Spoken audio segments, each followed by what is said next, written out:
النهارده جايبه لك وصفه الجبنه الكريمي، بس بقى يعني من الاخر وصفه تتحدي بيها اي حد، احلى من الجاهزه بكتير. وطبعا كلها قيمه غذائيه وكلها فوائد تجنن.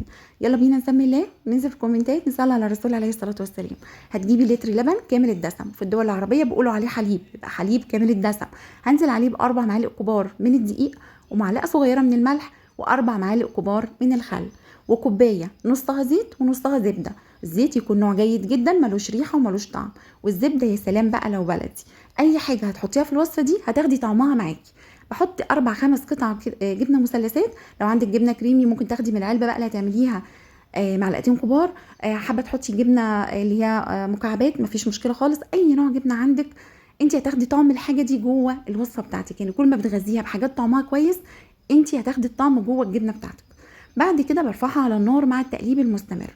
في المرحله دي ممكن اضيف معلقتين كبار لبن بودر، حلوه قوي، يعني بيخلي الحاجه بتاعتي غنيه كده وطعمها حلو. مع التقليب المستمر بقى بفضل كده على البوتاجاز حوالي نص ساعه. الاول بقلب حلوه قوي، بتبدا تغلي معايا، بعدي عليها النار شويه وما اضربي فيها على طول، ما بشيلش ايدي منها. اول ما بتعمل معايا بابلز وبتقلق او بتتقل ببدا ان انا هدي عليها النار. وطبعا بسيبها بقى وهي تقيله كده تغلي معايا شويه، انا عايزه اطلع اي ميه موجوده في اللبن. طبعا كلنا عارفين ان اللبن او الحليب بيبقى موجود فيه نسبه ميه، فانا هسيبها زي ما انتم شايفين كده على النار من 5 ل6 دقايق مع التقليب برضو المستمر، علشان اي كميه ميه جوه الجبنه بتاعتي تطلع تمام. طبعا وصفه سهله وبسيطه يعني، ومفيش اسهل من كده. شايفين البخار ده كله بتبقى ميه جوه اللبن.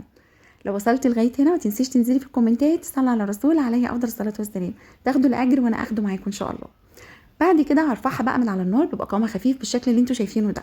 انا هضربها في الخلاط، فانا هسيبها تهدى معايا شويه. هغطيها كده بكيس تلاجة علشان ما تعملش وش معايا، وهبدا ان انا اسيبها تهدى معايا قولي 10 دقايق كده. وهبدا ان انا يا اما تشتغلي فيها بالهاند بلندر على طول، يا اما هاخدها على الخلاط بتاعي. انا الخلاط هيديني قوام افضل بكتير. طبعا هنا بقى حابه تدلعيها كده بمعلقتين قشطه، يا سلام، علبه قشطه كده حلوه تحطيها عليها. كل حاجه هتحطيها فيها يعني هتخليها غنيه وحلوه قوي معاكي. بعد كده بصبها في الكوبايات بتاعتي، بيكون قوامها خفيف زي ما انتوا شايفين كده. هبدا اوصل، يعني هي هنا لسه دافيه وشايفين القوام بتاعها عامل ازاي. انا هدخلها التلاجة عشان تاخدي القوام بالظبط. الجبنه الكريمي بتاعت بره تقعد معاكي 12 ساعه. هتبداي بقى، انا هنا صورتها طبعا عشان التصوير، بصور على طول، قعدت حوالي ساعه في التلاجة. شايفين القوام بدا يتقل ويبقى عامل ازاي. والله طعمها يجنن، ريحتها تحفه. لو عجبك الفيديو ما تنسيش بقى تعملي لايك وشير كتير، وتنزلي تصلي على الرسول